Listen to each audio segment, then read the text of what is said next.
న్యూమరాలజీలో harmonics అంటారు. Harmonics అంటే ఏమిటో తెలుసా?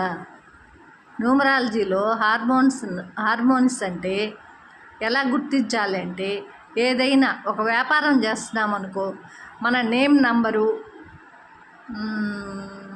వ్యాపారం చేసే నంబరు రెండు హార్మోనీలో ఉంటే ఆ వ్యాపారం కూడా సక్సెస్ అవుద్ది. అదే హార్మోనిక్స్లో లేదనుకో, అది వ్యాపారం సక్సెస్ కాదనమాట. అందువల్ల ఏదైనా సరే వ్యాపారం చేసేటప్పుడు ఆ నంబర్కి అనుసంధానమై ఉండాల, అవినాభావ సంబంధం ఉండాల. నేమ్ నంబర్కి, వ్యాపారం చేసే నంబర్కి, ఏదైనా ఉద్యోగం కానీ, ఏదైనా ఒక ఊరికి పోతున్నాము, ఆ ఊరిలో వ్యాపారం చేయాలి.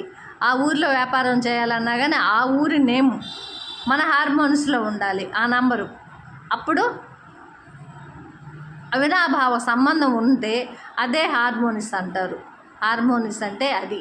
ఈ అవినాభావ సంబంధం ఎప్పుడైతే ఉంటుందో అప్పుడే ఆ వ్యాపారం కూడా సక్సెస్ అవుద్ది, లేకపోతే సక్సెస్ కాదు. అది హార్మోనిక్స్ అంటే. హార్మోనిక్స్ అంటే న్యూమరాలజీలో వచ్చే దాన్ని హార్మోనిక్స్ అంటారు. న్యూమరాలజీలో ఉంటుంది అది. నేమ్ నంబరు,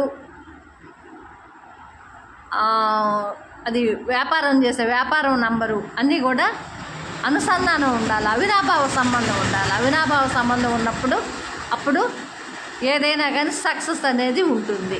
అది హార్మోనిక్స్ అంటే.